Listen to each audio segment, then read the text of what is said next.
Well, Trump once declared that he would drain the swamp of Washington.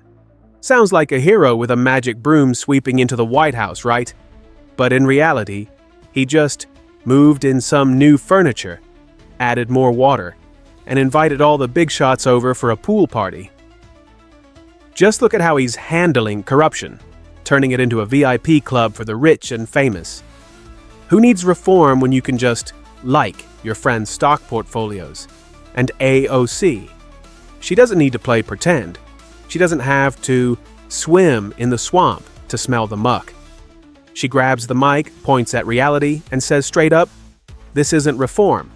This is a circus act." And in a perfect example of calling out Trump's magic trick, AOC says this straight to the face of his little show.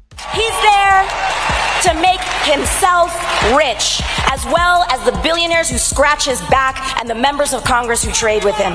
But he's not there for you or for us or for the working people of Montana, not one bit.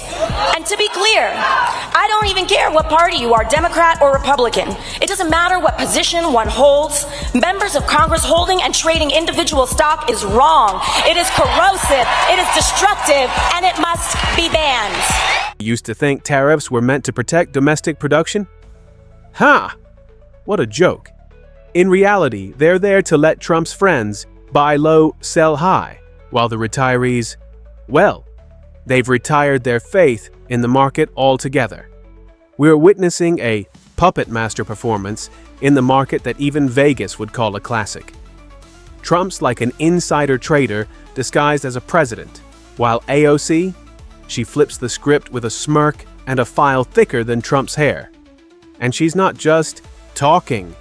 She exposes the whole midnight U-turn trick Trump pulled with this line. We all see now that the White House's tariff shuffle here didn't have anything to do with manufacturing like they claimed. It was about manipulating the markets. It was about hurting retirees and everyday people in the sell-off so Trump could quietly enrich his friends who he nudged to buy the dip before reversing it all in the morning. Trump steps onto the stage like he's reading his 2016 speech again, with a tone as if everyone's suffering from short-term memory loss. Meanwhile, AOC walks in like a female rapper in the finals. Every line is a drop mic moment. Trump talks about his achievements like he's reading a list from his imagination. And AOC, she lets her policies do the talking, no gimmicks needed. She doesn't swim in the mud because she knows how to build a bridge over it.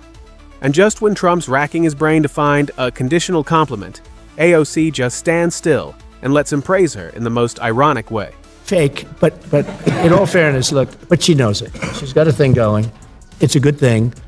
She's a good thing for her. But there's a certain something she's got. She's got a spark. That's pretty amazing, actually. She's got a good spark. So I'll change it. I'll say spark. In a moment that strikes the hearts of true Americans, AOC speaks bluntly. America doesn't belong to one party, one billionaire, or one red hat. It belongs to the people who rise up, even when the law is twisted and justice has to walk barefoot. No need for TV lawyers or TikTok trials. The people can still be the last line of defense for democracy, because clearly, the politicians are too busy trading stocks. And this is the moment when AOC doesn't just speak. She ignites a spirit that has been asleep for far too long. This is America. We demand our rights. We demand our freedoms, our due process, and we don't just point a finger and lock someone up without their day in court. Never. Someone actually hired a plane to fly a banner saying, "This is Trump country." But down on the ground, people looked up and then looked at each other as if they'd spotted a banner misplaced in Bernie Sanders' parade. And that's when AOC flashes a smile, pulls out her words like a knife, and slices through Trump's delusional confidence. Because this is no longer Trump country. This is our country. And the people aren't scared anymore. Especially when the one waving the flag is the guy who once suggested drinking bleach to fight a virus. And in a moment so smooth it would make light show performers jealous, AOC calmly strikes back with this line. heard that someone started flying a plane with a banner that said, this is Trump country. It sure don't look like it today. I don't think this is Trump country. I think this is our country. Because we're not afraid of them anymore, are we?